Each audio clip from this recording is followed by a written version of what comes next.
Immersed Robot.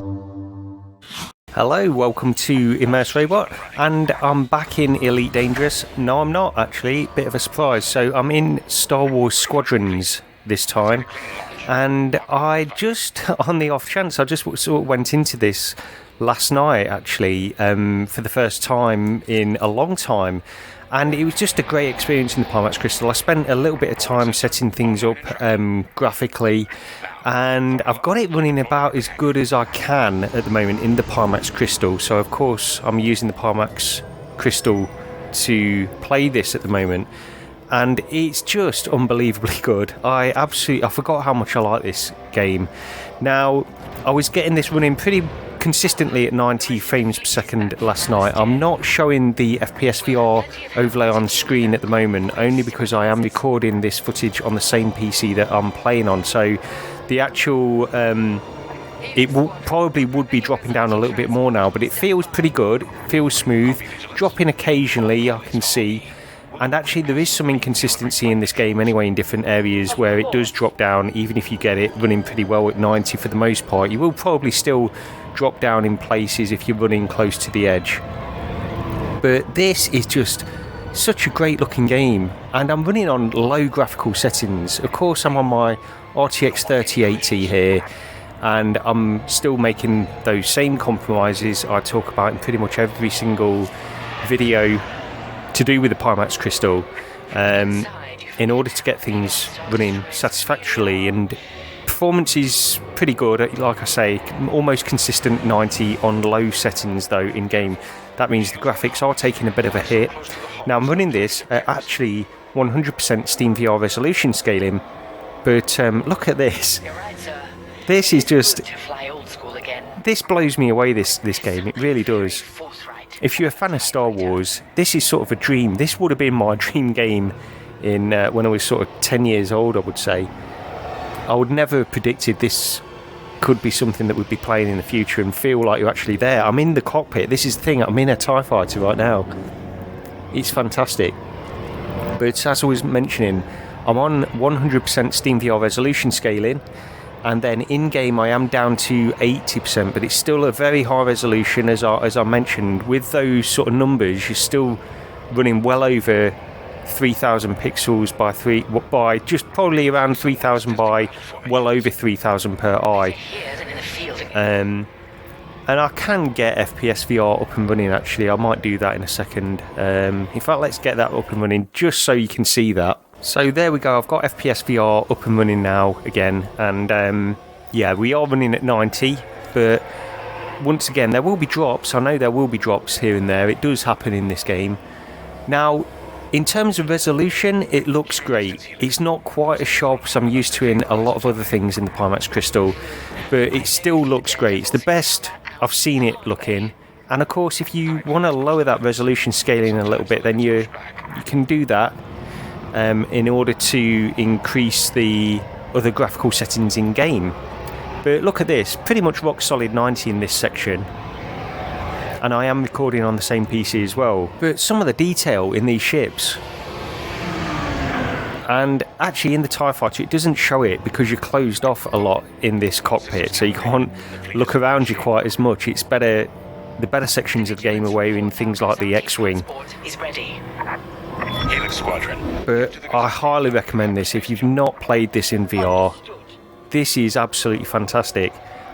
And like I said, when it first came out, I played around 6 hours of this. I got up to mission, I can't actually remember, about 8 or 9. This is the first mission. I've decided to start again just because I forgot all the controls and the mechanics. It's been so long since I really played it. Yeah, I played about 6 hours on launch, then I just fell away, and I don't know why. I think it was just something along the lines of, you know, the next new shiny thing came out that I wanted to play. But now I'm back in this, starting again from the beginning. This is like a little tutorial. This is the prologue section of the game. Yeah, I'm tempted just to keep on playing again, starting all the way from the beginning and getting back into it. They won't escape the Empire twice. It looks really good. I mean, that's the thing to say as well in this, even though there is some blurring. But look at the planet, the detail on the planet and stuff.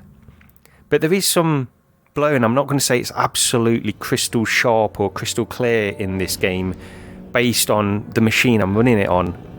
You know, a 4090 would be really nice for this. Shall I get a 4090? I don't know. I can't. It's a lot of money, isn't it? A 4090. Let's see if we can skip this section. So this is the next area of the game. I've decided to turn off FPS VR now just to enjoy it a little bit more, but I can tell that it is dropping a few frames. It looks like it's running in reprojection a little bit here. Now, it wasn't yesterday. I can confirm that yesterday I was running this at 90, this area as well, but I think because I'm recording on the same PC, it can't quite handle that. So yeah, it's not quite as smooth as that first area or when I played this area yesterday. So but that's just the problem when you're recording. It can have an impact on performance, but it still looks great.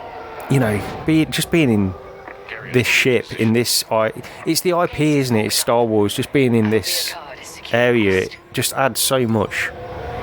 But this is one that I just keep forgetting about. I don't know why. It's one of those things. I think here's the problem with this. It's a linear, level-based, mission-based game, and I like the freedom of something like Elite Dangerous, and that's the thing.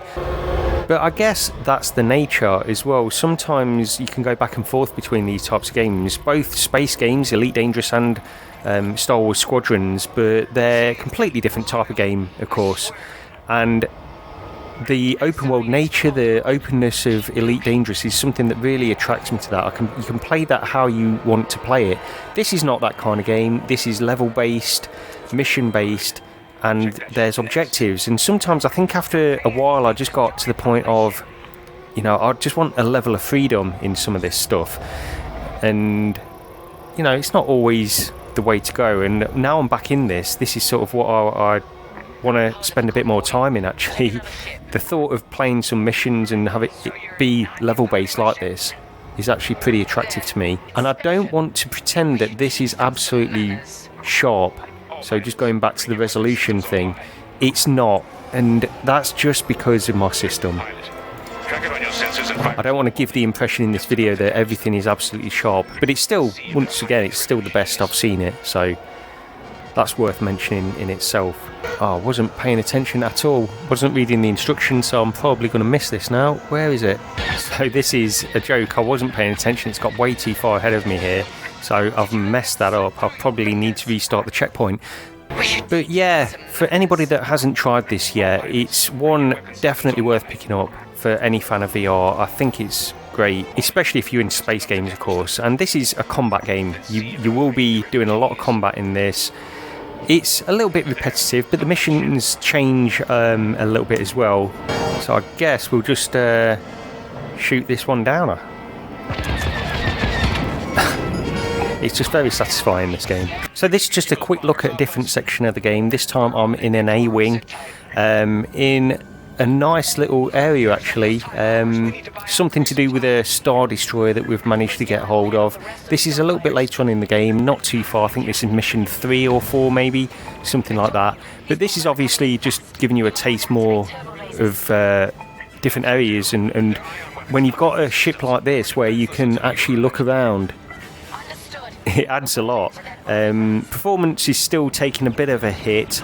I think if I wasn't recording, I would be able to, you know, get better performance out of these areas and stuff.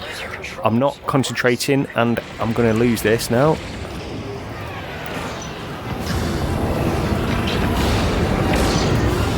Definitely need a bit more practice. You can do a lot of different stuff in this as well, once you get the techniques down. And of course, I'm sort of jumped into the deep end here a little bit with this mission. I need to get back to grips with some of the mechanics and things like that, but it's great. Yeah, I'll probably end it there because I just wanted to draw your attention to this one if you've not already played it, and I'm really enjoying playing it in the Pimax Crystal as well. So that was the other aspect of this video.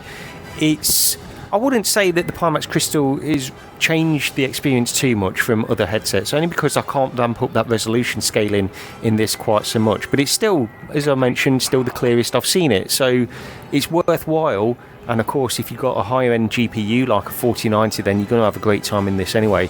But this is one I forgot about this one, and I'm just, completely blown away once again with this. It's so good. Highly recommended. Bombers don't stand a chance.